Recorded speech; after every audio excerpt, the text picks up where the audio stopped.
In light of current conditions, I thought it'd be a good time to go over a quick refresher of scene safety. There's more than I can put in this video, so I've included the PowerPoint presentation we did a few years that goes more in depth into the concepts and training. I highly encourage you as a crew to look at it, get into it, and practice some of the procedures. So we have two plans. Plan one, avoid the need to escape. Don't put yourself in a position where you have to run. Plan two is when plan one fails, escape. Know how to get away. Now, this video is not intended to be a scare video and to say we shouldn't do anything. In fact, I think that many times inaction is more dangerous than action. What I'm saying is to do exactly like we do with everything we do as firefighters. That's evaluate the risks and the hazards, mitigate them the best we can so we can get the job done. So it starts off with assessment. Assessment starts off when you get on shift that day. What's going on in your area? What's going on for that day? What are the conditions? And then working with your crews to understand what you're going to do in an emergency event, as well as going over things like the Code 8 policy. En route, it's listening to call notes. It's what call type is it and what call location. It's planning how you're going to escape while driving by understanding the roads that you're going into so that you don't end up, if you need to leave in a hurry, going down a dead end and getting bottlenecked somewhere. As you get off the rig, you're trying to look at as many sides of the building as you can. You're looking in windows. You're listening, feeling, and smelling. What do you see on the ground? What do you see in the building? What do you see inside the building if you can see inside? Smell. What do you smell? Do you smell vomit, alcohol, marijuana? What's the ground like? Are you feeling the ground? Is it uneven terrain that will be difficult to run across if you need to escape? It's getting an entire picture. Captain, as you're going up to that door, don't bury your head in the iPad yet. Evaluate the scene. Spend 10 to 30 seconds or however long it takes to evaluate the safety of the scene from the outside as you're moving in, and then continue when you're moving in. For the majority of our calls, in 10 seconds, you're probably going to know whether you can let your guard down or not. But don't do that until you've actually evaluated the scene and really come up with a good plan and understanding of what's going on.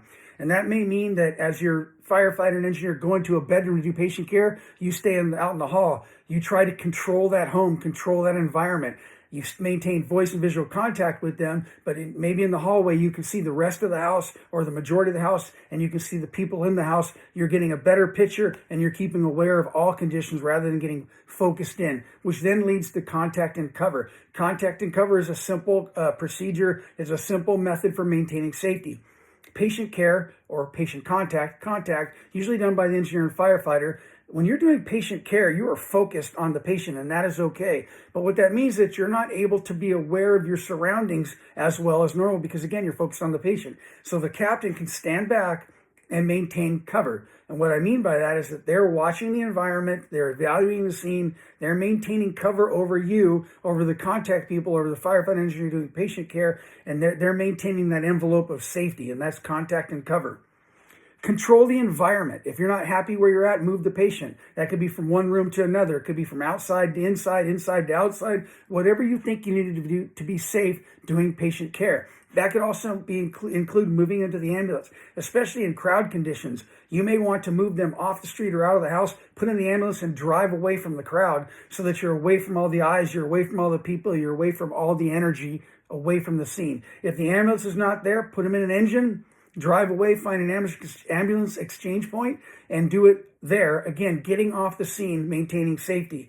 Working with law enforcement. They want to help us, they just don't know what we need, so tell them. Be upfront with them. Say, officer, can you watch this door? Officer, can you watch your back? Officer, I don't feel comfortable here.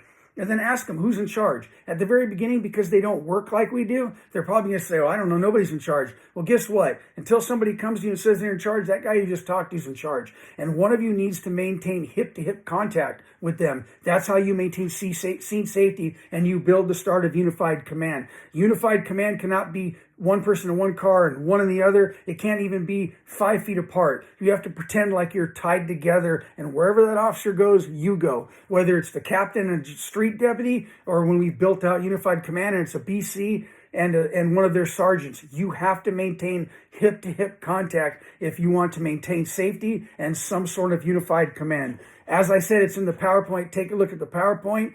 Just do like we always do. Mitigate the hazards and threat. Do the job. Have a good shift.